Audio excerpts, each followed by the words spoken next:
ayat-ayat dari kitab Allah Subhanahu wa taala. Semoga ini menjadi asbab nanti di akhirat kita dikasih catatan amalan dari sebelah kanan. Bukan dari kiri, apalagi dari punggung. Karena kalau dari punggung, kita selesai. Tapi kalau dari kanan, berarti kita selamat. Makanya, termasuk orang yang diserahkan catatan amalan dari punggung, orang-orang yang gak pernah mendekatkan diri kepada kitab Allah di dunia. Nah, itu diserahin dari arah belakang. Mudah-mudahan kita dari sebelah kanan semua. Amin ya rabbal alamin. Seharusnya hari ini kita lanjut riba. Tapi ada satu perkara yang saya lupa bahas di pertemuan-pertemuan awal. Ini termasuk yang haram juga di dalam muamalat. Ini cukup penting karena ini lazim terjadi di tengah-tengah masyarakat. Sesuatu yang kita sebut dengan ghasab. Ghasab. Bapak Ibu pernah dengar ghasab?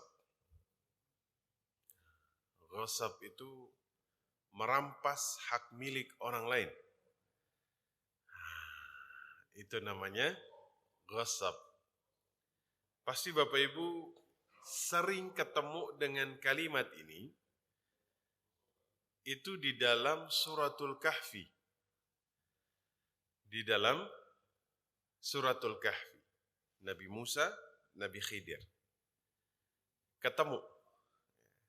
Akhirnya Nabi Musa boleh belajar sama Nabi Khidir dengan syarat nggak boleh bertanya lebih dari 3 kali, ya kan?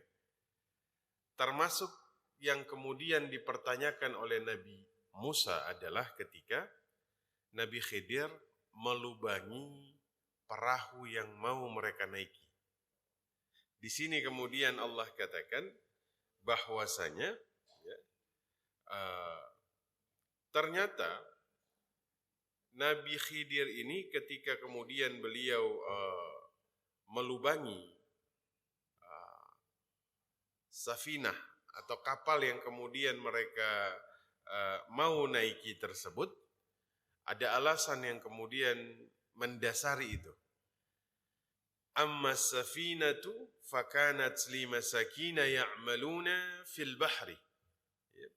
Perahu yang saya lubangi itu, kata Nabi Khidir, milik seorang miskin yang bekerja di laut. Jadi ada seorang miskin yang bekerja di laut dan perahunya ini saya lubangi. Alasannya apa?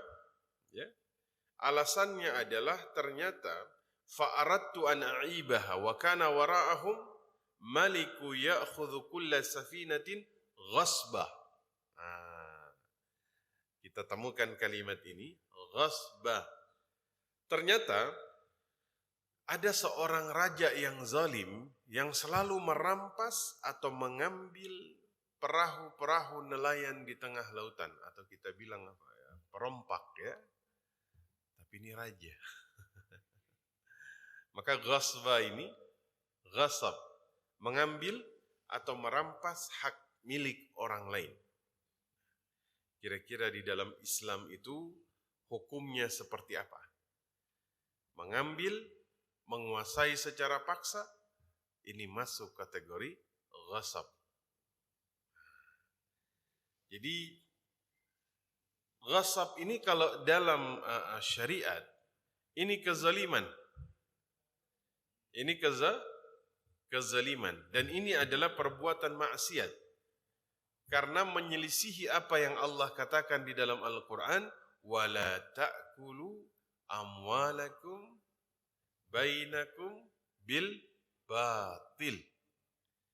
Gak boleh kalian memakan harta saudara kalian dengan cara yang batil. Itu dilarang. Karena dalam Islam itu, hak milik individu itu diakui secara sempurna di dalam Islam. Misalnya Bapak Ibu memiliki sesuatu, al-milk, Ya, jadi milik ini bahasa Arab. Ya. Al-milk. Jadi al-milkut tam, kepemilikan sempurna. Itu diakui dalam syariat. Gak boleh diambil, gak boleh dicuri, gak boleh dirampas, gak boleh dikuasai. Kalau mau dikuasai, maka harus melalui akad yang sah. Seperti apa? Jual beli. Berarti kalau jual beli, kepemilikan saya sempurna. Kalau ijarah, sewa menyewa, kepemilikan saya tidak sempurna, hanya sementara. Jadi diatur betul di dalam syariat. Jadi misalnya mengambil sesuatu dari tempat yang rahasia, tempat yang terjaga, maka namanya pencurian, masuk ghasab. Ya. Jika mengambil harta orang lain, ini kan ambil rahasia, ya, diam-diam dia ambil. Tapi kalau dia ambil tidak diam-diam, terang-terangan. Ya, bahkan dia ambil secara paksa, itu namanya muharabah. Nah, kalau dia ambil ada apa? Jamret, itu ikhtilas. Ya, ikhtilas ini jamret.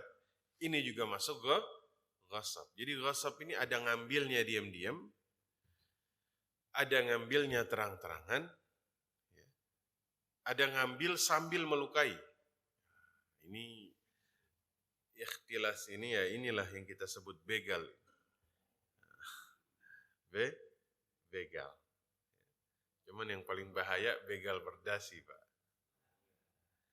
Dia nggak ngambil dengan kekerasan, tapi lembut. Pelan. Tapi pasti.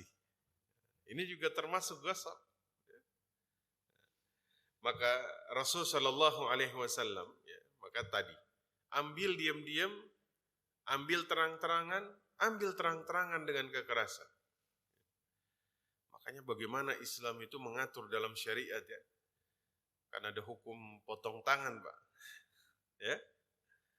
Hukum potong tangan. Kenapa? Agar menjaga orang tuh nggak ngambil harta orang lain.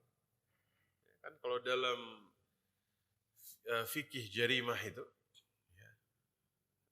Cuman memang kadang-kadang ketika diartikan dalam syariat mencuri potong tangan, orang langsung, ini kejam juga syariat. Padahal tuh ada step-stepnya.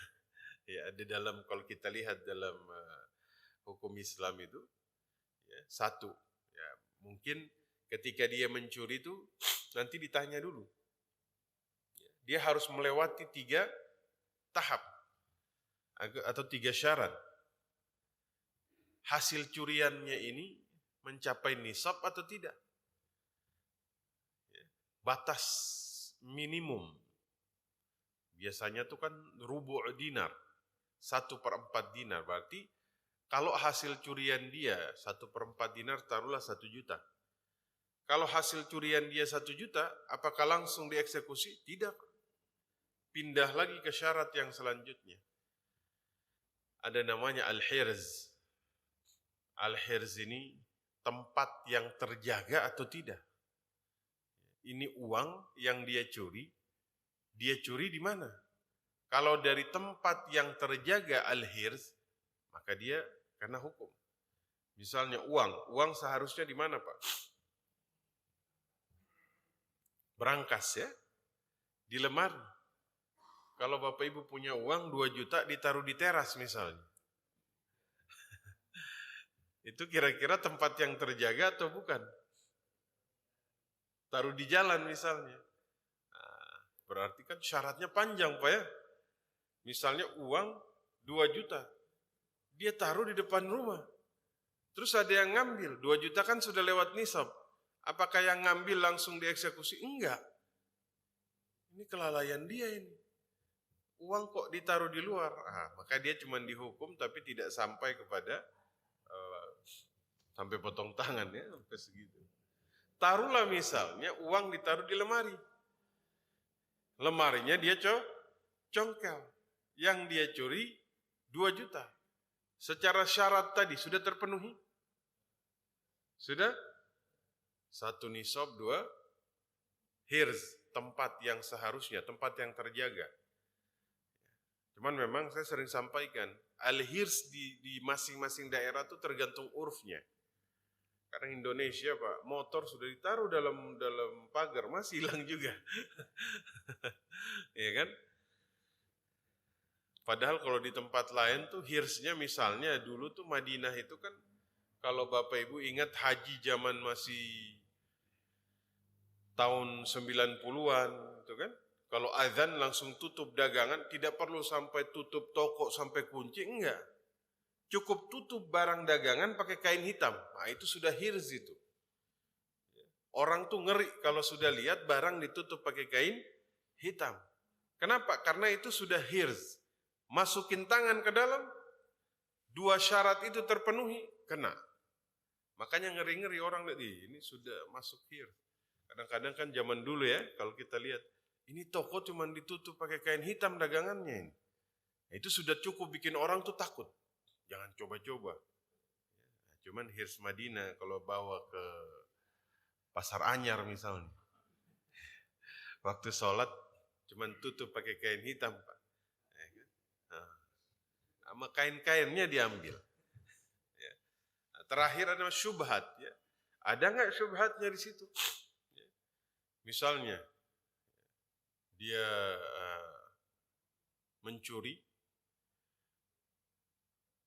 2 juta, dia congkel lemari orang, ternyata nggak serta-merta langsung diinikan.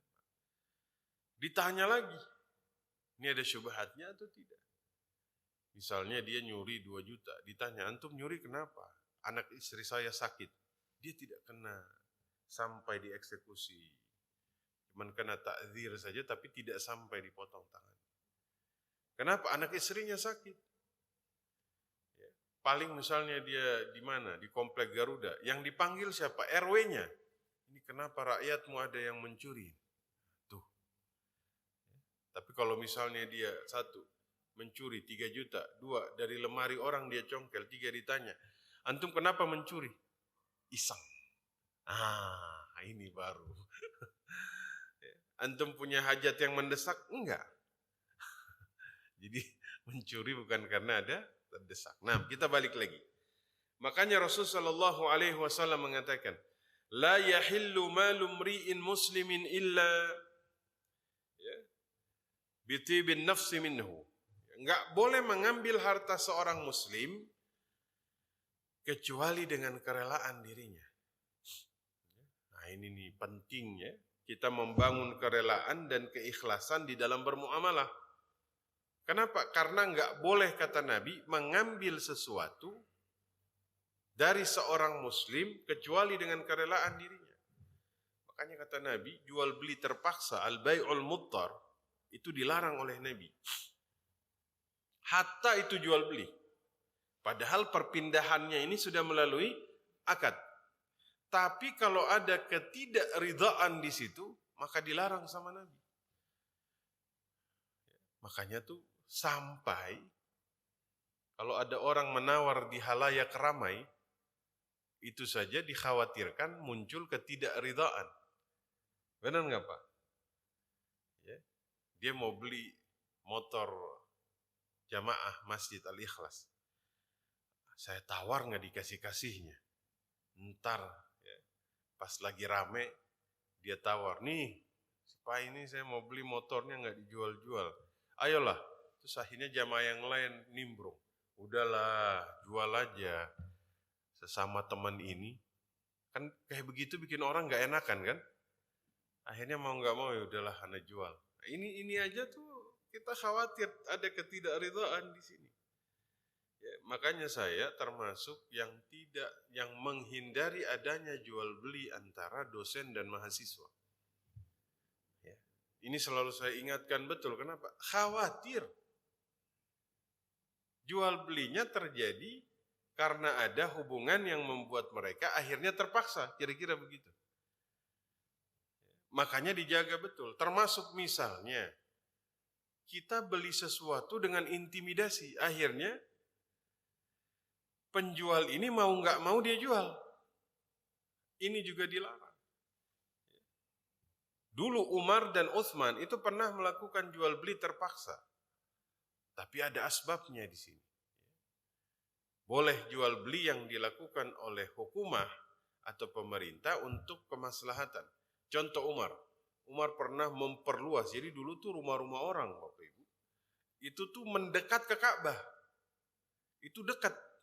Makanya sama Umar dibeli biar diluaskan. Hal-hal seperti ini boleh. Misalnya, pemerintah beli jalan, beli tanah untuk bikin jalan. Boleh. Hatta yang punya nggak mau jual, mereka boleh memaksa. Kenapa? Untuk kemaslahatan. Nah, zaman Umar tuh nggak ada yang berani protes. Siapa berani protes? Umar. Tapi waktu Utsman itu diprotes. Utsman juga melakukan hal yang sama, beli untuk memperluas Masjidil Haram. Ketika mereka protes, Utsman bilang, antum nih dulu zaman Umar nggak ada yang berani bersuara, zaman ana antum protes. Karena Utsman lebih lembut. Utsman lebih lembut. Umar nih nggak banyak ngomong, Pak. Umar nih urusannya golok, Pak. Ada apa-apa cabut. Makanya orang kalau sama Umar takut. Ya, dulu tuh ada kisah di Mesir, ada jual beli yang dianggap seorang Yahudi itu dia kurang ridho. Karena yang melakukan jual belinya ini Amr bin As. Amr bin As ini itu yang menaklukkan Mesir. Ya, dia yang menaklukkan Mesir. Maka dia melakukan jual beli dengan seorang Yahudi. Yahudi ini kurang rela dengan jual beli ini.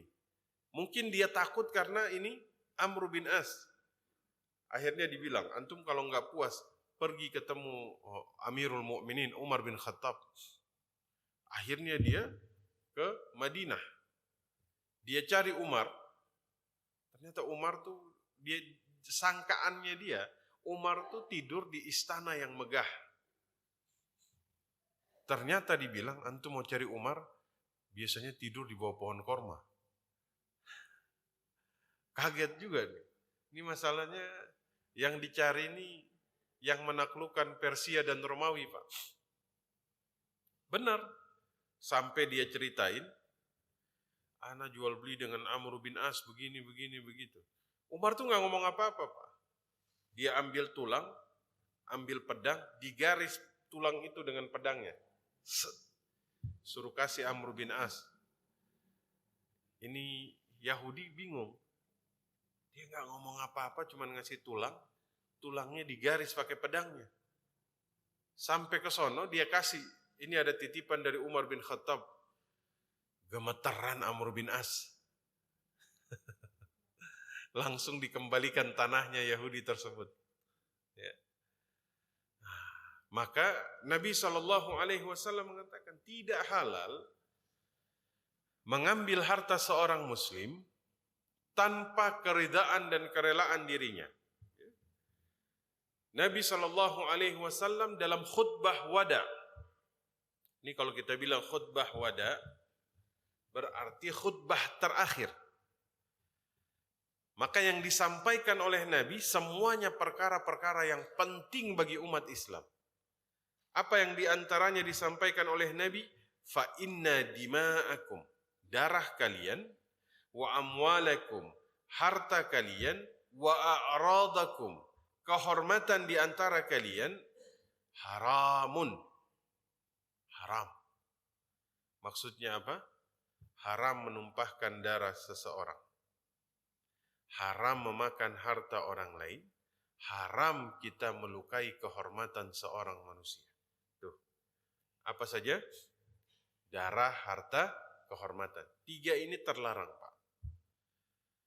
Dia terpelihara sesama muslim. Berarti harus dijaga. Kadang-kadang saya suka lihat antar sesama muslim berantem sampai berdarah-darah. sedih kalau ingat apa yang Nabi sampaikan ribuan tahun yang lalu. Nabi melarang seorang muslim menumpahkan darah sesama muslim. Sebagaimana kita tidak boleh menumpahkan darah orang lain walaupun dia muslim, walaupun dia ateis, walaupun dia apapun. Terlarang. Apalagi sesama muslim. Harta mereka terlarang, Pak. Nggak boleh diambil. Kenapa? Karena sudah dikatakan oleh Nabi Sallallahu Alaihi Wasallam. Ya, kehormatan mereka terlarang. Maka riba ya, yang kita bahas. Riba paling riba. Apa riba yang paling riba, Pak? Ini kalau dibilang riba yang paling riba, berarti riba yang paling rusak. Ternyata tidak berhubungan dengan harta. Riba yang paling riba adalah merendahkan kehormatan seorang muslim. Tuh. Jangan dianggap remeh kita merendahkan kehormatan orang lain. Ini bahaya. Kita melukai martabat orang lain, ini bahaya. Ya. Islam itu sangat kemudian memuliakan harkat martabat orang lain. Ya. Makanya apa yang tidak boleh kita langgar 3, darah, harta, kehormatan. Nabi itu paling takut sama itu. Makanya dulu harga di Madinah itu naik, sahabat datang, ya Rasulullah, sa'ir lana. Tolong dong, harga naik ini. Tetapin harga, maksudnya tuh turunin. Kata Nabi, biarkan harga terbentuk dengan sendirinya. Nabi khawatir nanti di akhirat dituntut akan darah dan harta orang lain. Tuh, beliau aja takut. Urusan harta dan darah orang lain, kehormatan, itu sangat kemudian beliau khawatir. Ini mau nentuin harga saja, karena harga sedang naik, beliau nggak mau. Ini karena memang harga naik secara normal. Ya namanya di pasar, Pak. Permintaan tinggi berarti harga tinggi. Itu sudah hukum pasar ya. Misalnya apa yang lagi mahal sekarang, Bapak Ibu? Cabai ya. Nah, mahal karena apa? Banyak orang yang pengen makan pedas-pedas. Ya. Dia naik, ya wajar. Kecuali harga naik karena disengaja. Contoh, ini contoh. Bapak Ibu pernah mendengar the monkey theory. Teori monyet. Ini teori bisnis yang sering membuat harga naik sengaja. Contoh begini. Di Al-Ikhlas, di komplek ini monyetnya banyak.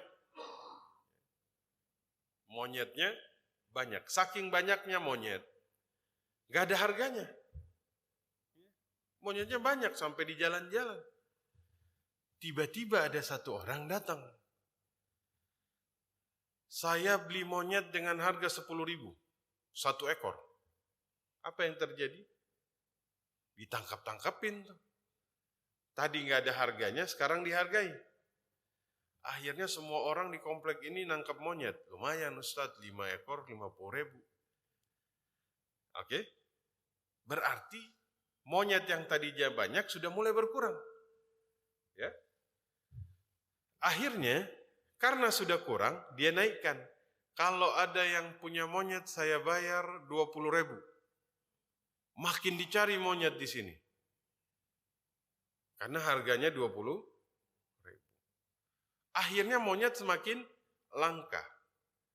Terakhir dia bilang, yang punya monyet saya bayar 500.000. Sudah habis. Yang punya stok monyet sekarang siapa? Dia, karena kan dia beli semua kan. Karena orang pikir, wah ini 500.000 ini. Dicari Pak, langka. Muncul satu orang menawarkan kepada masyarakat, saya punya monyet. Saya jual 300.000 satu ekor. Orang sini pikir, 300 nanti saya jual ke dia 500, ada untung 200.000. Akhirnya apa? Semua orang beli monyet sama dia 300.000. Padahal Bapak Ibu tahu itu monyet dari dia juga. Oke? Waktu semua orang sudah beli monyet 300.000, mau jual kepada yang tadi datang nawar 500, dia sudah menghilang. Akhirnya ini namanya the monkey teori. Yang sedihnya udah beli 300, ternyata mau jual orangnya mana, udah nggak ada. Nah, ini berlaku pada bacan, antorium, apalagi yang viral-viral kemarin itu. Yang sedihnya di orang yang beli terakhir 75 juta, akhirnya antorium sekarang jadi berapa? Di sayur pun nggak bisa, Pak. Nah, ini menaikkan harga dengan cara yang batil. Nanti akan kita bahas dalam jual beli, ya. Nah, maka Nabi SAW mengatakan, la yazni zani hina yazni wa huwa mu'minun. Tidaklah seseorang berzina dalam keadaan beriman. Gak ada orang berzina dalam keadaan beriman, betul? Orang tuh kalau lagi beriman, tempatnya di masjid. Orang kalau lagi dalam keadaan beriman, jangankan bermaksiat, mendekat pun enggak. Mendekat pun enggak. Zina kan ada zina mata, lihat pun enggak. Itu kalau lagi dalam keadaan beriman. La yashrabul khamra hina yushrabu wa huwa mu'minun. Enggak ada Pak orang tuh minum khamar sementara dia lagi dalam keadaan beriman. Enggak mungkin, betul? Ya? Enggak mungkin ada orang lagi berimannya minumnya khamar, enggak ada itu. Kemudian wala yasriqu hina yasriqu wa huwa mu'minun. Wala yantahabu nuhbatan yarfa'u an-nasu ilaihi fiha absarahum hina yantahibuhuma wa huwa mu'minun. Enggak ada orang yang mencuri sementara dia dalam keadaan beriman. Enggak ada orang ghasab atau merampas harta orang lain sementara dia dalam keadaan beriman. Jadi orang ghasab ini orang yang kemudian sudah kehilangan imannya kepada Allah. Maka berhati-hatilah. Di saat seseorang merampas harta saudaranya, dia seperti sedang melepas iman di dalam dirinya. Siapa berzina itu seperti sedang menghilangkan setengah keimanannya. Siapa minum khamar seperti dia sedang mengeluarkan iman di dalam hatinya. Ada perkara yang kalau dilakukan menambahkan iman, menyempurnakan iman. Contoh apa? Man tazawwaja faqad istakmala nisfal iman. Kalau menikah maka dia telah menyempurnakan setengah imannya. Ya. Man hubbu lillah abghadu lillah, ya. Mana'a lillah a'ta lillah faqad istakmalal iman. Kalau mencintai karena Allah, membenci karena Allah, memberi karena Allah, menahan karena Allah, maka dia menyempurnakan iman. Maka orang merampas harta milik orang lain, dia seperti kehilangan imannya. Ya, maka Bapak Ibu yang dimuliakan Allah, berhati-hatilah terhadap ghasab ini. Iman ini tidak mudah didapatkan, betul? Bapak Ibu, iman yang didapatkan ini mudah atau sulit? Sulit, Pak. Apalagi di hari-hari di luar Ramadan. Ramadan itu mudah.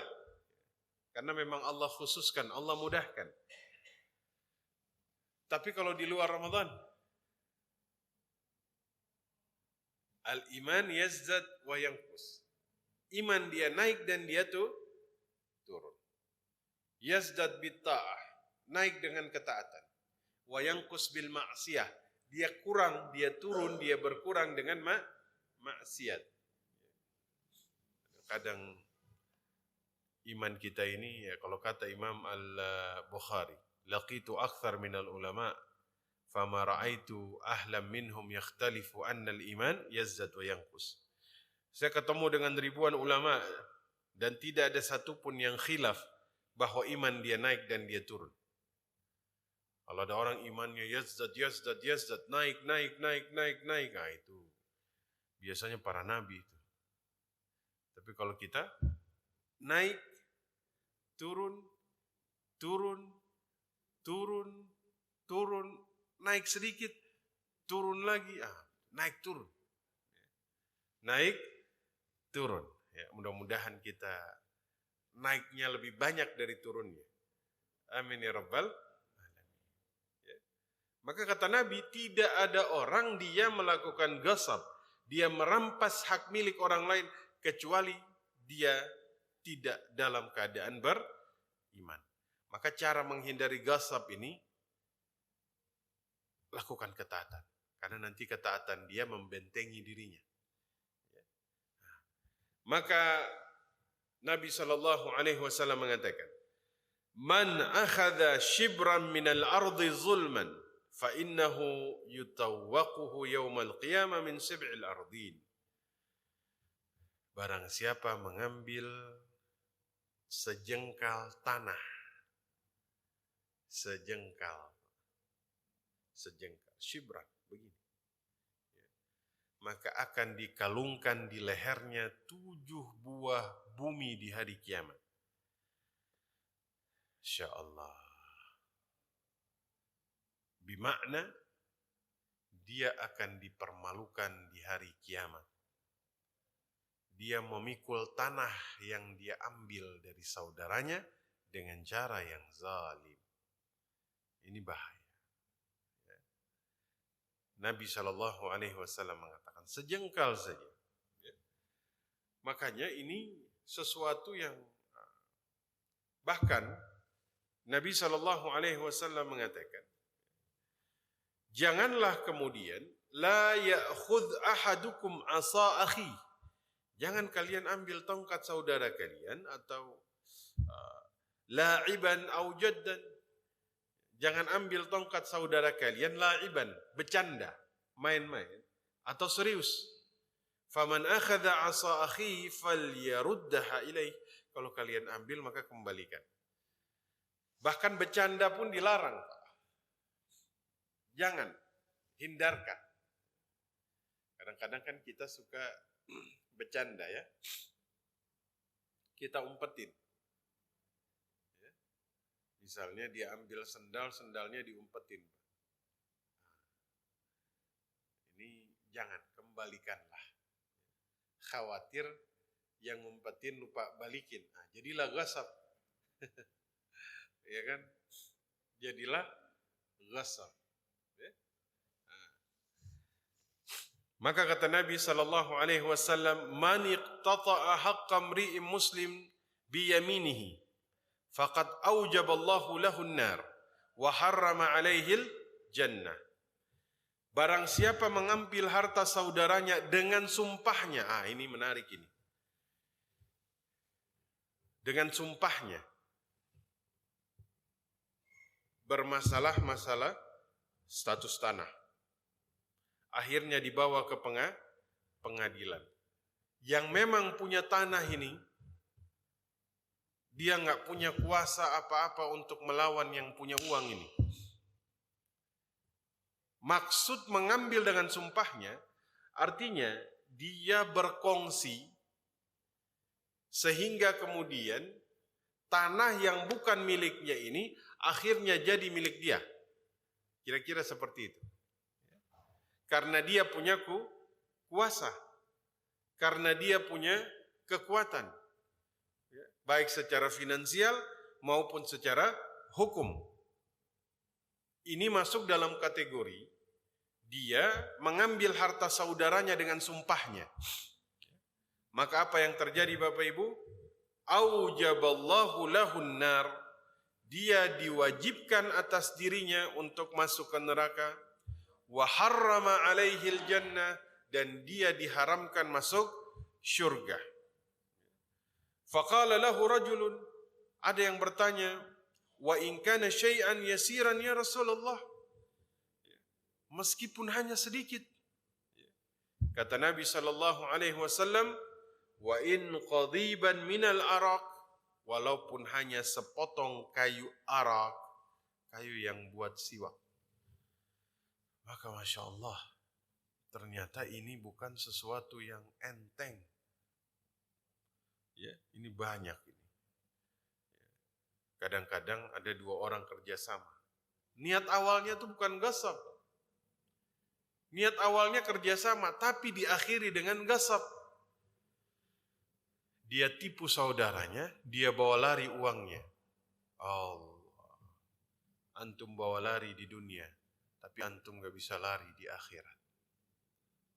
Maka dari itu, kita sangat berhati-hati dengan perkara ini. Bahkan Nabi SAW itu takut menzolimi orang lain dalam harta, dalam darah atau kehormatan. Nabi takut sekali. Itu Nabi. Ini Nabi kalau nasehatin orang saja, karena berhubungan dengan kehormatan, Nabi takut menyebutkan namanya. Nabi pernah menyampaikan ke sahabat, "La takunu mithla fulan." Jangan seperti si fulan. Dia bangun malam tapi nggak sholat malam. Di situ semua orang nggak tahu fulan ini siapa. Kenapa? Karena nggak disebut nama. Walaupun untuk nasihat, muruahnya, kehormatannya itu tetap dijaga. Tuh. Kenapa? Karena masalah kehormatan tuh bukan hal sepele. Iya kan? Banyak yang kemudian misalnya ketika dia menasehati, nama orangnya disebut. Betul? Hatta ustadz sekalipun gak boleh menyebutkan nama ketika dia sedang menasehati di hadapan umum. Ini kehormatan. Harus dijaga. Ini sangat berbahaya. Nabi SAW sangat menjaga kehormatan orang lain. Bahkan ketika beliau di kamar mandi ada yang salam, beliau enggak menjawab, tapi beliau menunggu yang salam keluar di luar, baru beliau bilang, "Mohon maaf, saya tidak menjawab salam karena tidak menyebutkan asma Allah di dalam kamar mandi." Bisa saja beliau kemudian menasihati ini orang langsung pada saat itu. Kamu nggak boleh jawab salam di dalam kamar mandi karena ada asma Allah di situ. Tapi untuk menjaga kehormatannya, Nabi tunggu dia keluar. Nah, ini kadang-kadang sesuatu yang tidak kita perhatikan, tidak kita jaga. Baik dalam kehormatan ataupun dalam masalah harta. Man kanat lahu mazlamatun li ahadin min irdihi. Nabi bilang barang siapa yang pernah menzolimi kehormatan seseorang, ya, au syai'in, atau yang lain, menzolimi hartanya, menzolimi fisiknya atau apapun, falyatahallalhu minhumul yaum, minhul yaum, maka mintalah dihalalkan.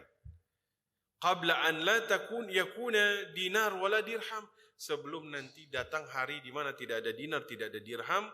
Wa in kana lahu amalun salih akhadha minhu biqadri mazlamatih. Kalau dia punya amal soleh, maka akan diambil berdasarkan kadar kezaliman yang dia timbulkan. Ini bahaya, Pak. Kalau hitung-hitungan, lebih banyak amal soleh kita atau kezaliman kita ke orang lain. Mungkin lebih banyak kita menzalimi orang lain.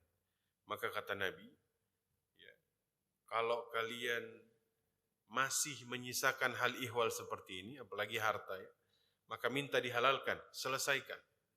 Makanya Nabi itu kan pernah di hadapan kaum muslimin beliau sampaikan, barang siapa yang pernah terzolimi olehku, maka inilah saatnya dia menuntut balas. Ya, ini dalam riwayat kan. Semua orang diam. Karena siapa yang pernah dizolimi oleh Nabi? Nggak ada. Tiba-tiba ada satu orang dia maju. Ana ya Rasul. Dia menuntut balas karena dia merasa terzolimi. Suatu hari Nabi memperbaiki barisan para sahabat dan memperbaiki dengan tongkat. Tongkatnya Nabi kena tangannya dia, maka dia menuntut balas. Dia menuntut balas, kata Nabi, silahkan. Carikan tongkat. Aisyah marah. Lah, kok ada seseorang menuntut balas? Ya, ternyata setelah Nabi membuka ininya untuk bahunya, dia itu cuma pengen peluk Nabi. Bersentuhan kulitnya dengan kulit Nabi, agar nanti di akhirat membersamai Nabi. Masya Allah. Maka di sini, Nabi itu meminta, siapa yang pernah merasa terzolimi olehku, maka sekarang saatnya. Dia menuntut balas, apapun. Maka bahaya Bapak Ibu ya, masalah menzolimi orang lain bukan masalah sepele. Ini masalah serius ini. Jangan anggap remeh. Ya. Maka Bapak Ibu, itulah kenapa kita tuh ketika lebaran, kita tuh halal bihalal, saling bersalaman. Ada apa? Ada satu hal yang sebenarnya substansinya tuh dalam. Bermaaf-maafannya kita itu sebenarnya punya makna yang dalam. Saling memaafkan atas kezaliman. Ya. Kalau ada yang punya urusan belum selesai, selesaikan. Apalagi masalah harta nih ya. Ini penting sekali. Ghasab. Ghasab ini banyak orang melakukannya, tapi dia kayak menganggap remeh. Padahal ini sesuatu yang berat. Ini sesuatu yang membahayakan. Ini sesuatu yang memudaratkan.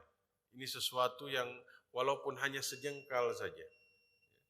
Walaupun hanya sejengkal. Dia dihimpit oleh tanah yang dia ambil dari saudaranya. Betapa banyak kita menemukan Pak ya, ghasab dalam urusan harta, ghasab dalam urusan tanah. Ya, makanya kita berlindung kepada Allah Subhanahu wa ta'ala. Baik. Ternyata ghasab nggak bisa satu pertemuan ini ya. Masih cukup panjang. Kita lanjut sedikit Bapak Ibu ya. Karena banyak kasus berkaitan dengan ghasab ini di dalam kehidupan sehari-hari. Masih sisa berapa menit Mas Nafi? Berapa menit lagi? Berapa? 10 lagi ya?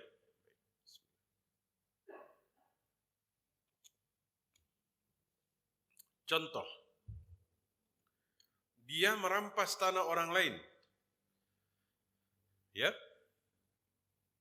Kemudian dia menanam atau bikin bangunan di atas tanah yang dia ghasab itu. Maka barang siapa yang menanam di atas tanah yang dighasab, maka tanaman itu milik yang punya tanah. Ya. Jika misalnya dia memperoleh nafkah dari situ, ya, dia rampas tanah orang lain, kemudian dia tanam pohon di situ, ya, maka kemudian itu jadi milik pemilik tanah yang sesungguhnya. Dia tidak berhak sama sekali. Pohon yang dia tanam wajib dicabut. Maka dulu tuh ada kasus jual beli tanah, Pak. Jadi dia jual tanah, di sini apa bukan? Di sini kayaknya. Yang bilang, Ustadz saya beli tanah, tapi buah-buahan dari pohon di tanah tersebut tetap jadi milik yang punya tanah. Di sini kan? Iya kan? Ini agak aneh juga nih jual belinya ini. Tapi itu bukan ghasab ya. Artinya tanah itu beliau beli, tapi pohon yang ada di situ katanya nggak boleh ditebang, itu tetap milik yang jual tanah. Padahal transaksi seperti ini tuh agak goror ini. Bagaimana mungkin dia beli tanah, pohonnya nggak boleh ditebang? Ini kan seperti jual beli bersyarat, di mana syaratnya ini cukup menyusahkan. Nah, tapi kalau ghasab beda ya. Ghasab ini tanah ini memang dia rampas. Maka pohon yang dia tanam itu jadi milik pemilik sesungguhnya. Ya.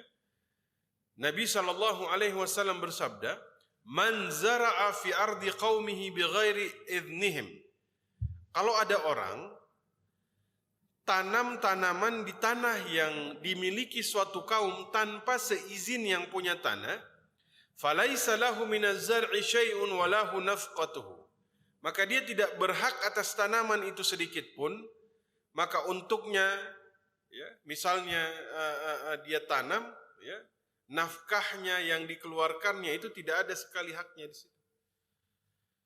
Tidak ada haknya. Nah, sekarang kasus Bapak itu, dulu yang tanya Bapak kalau nggak salah. Yang beli tanah sudah ada pohonnya, buahnya jadi milik, tetap jadi milik yang jual. Nah, ini kebalikannya ini. Sekarang ini tanah saya.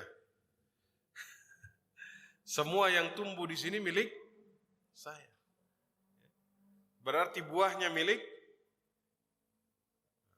saya. Makanya tuh jual beli, nanti kita bahas. Dijaga agar tidak muncul hal-hal yang seperti ini. Ya. Man ahya ardan fahiya lahu falaysa li'irqi zalimin haqqun. Barang siapa yang menghidupkan tanah, maka tanah itu jadi miliknya. Ini zaman dulu ada namanya ihya al-mawad. Ya. Jadi kalau ada tanah yang tidak ada kepemilikannya, ya, tanah milik umum, kalau ada yang berhasil menghidupkan, maka dia jadi milik yang menghidupkan. Ya, makanya dulu zaman Umar, zaman Rasul, Abu Bakar ada namanya al-iqta' atau ihya al-mawad. Jadi kalau ada tanah umum, gak produktif, maka diproduktifkan. Dicari siapa yang bisa menghidupkan. Misalnya ada, dikasih kesempatan 3 tahun antum hidupkan. Tanam apa di situ ya? Maka kemudian Urwah menceritakan. Ada sebuah hadis, ya, 2 orang bertengkar lalu menghadap Rasulullah sallallahu alaihi wasallam. Yang satu menanam pohon kurma di tanah milik orang lain. Maka Rasul menetapkan kurma itu adalah hak pemilik tanah. Yang nanam di tanah yang bukan miliknya dikeluarkan agar dia mengeluarkan pohon itu. Demi Allah katanya, itu mereka lihat pohon kurma itu dipotong akarnya dengan kapak. Padahal kormanya sudah tinggi. Ini betul-betul untuk menjaga hak milik orang lain agar jangan antum masuk ke dalam gosok. Mumpung masih di dunia diselesaikan. Bagaimana caranya? Pohonnya dicabut. Pilih mana?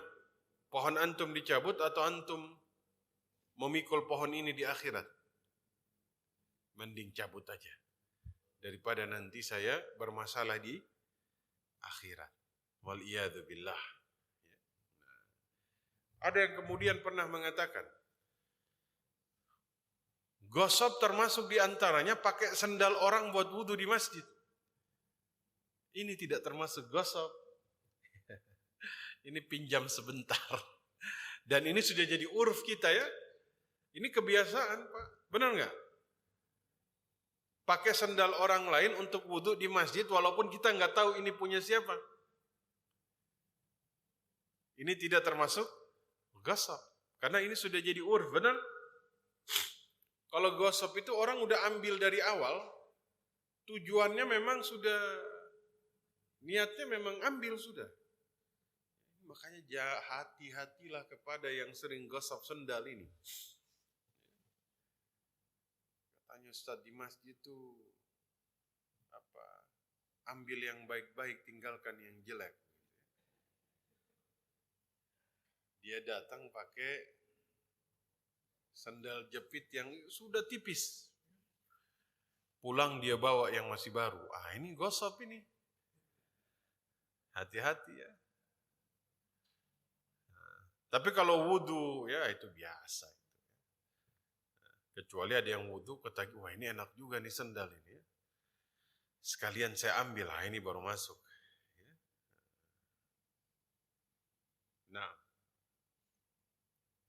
Nah,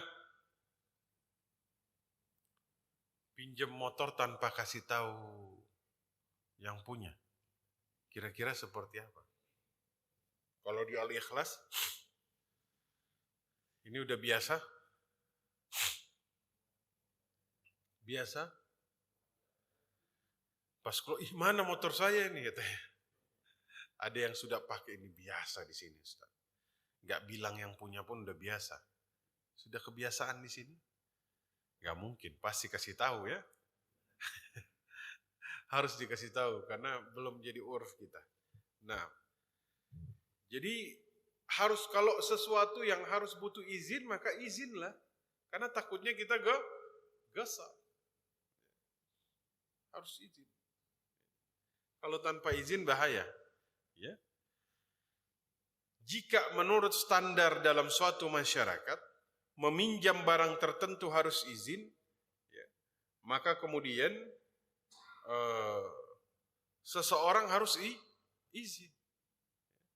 Ada orang, sudahlah Ustaz, ini udah biasa, nggak usah izin pun nggak apa-apa, jangan. Al-ma'ruf urf. Sesuatu yang sudah menjadi urf, maka statusnya sebagaimana syarat.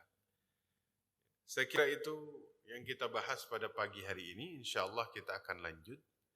Masih gasap ya, karena ini sehari-hari ya, ini sesuatu yang lazim terjadi di tengah masyarakat.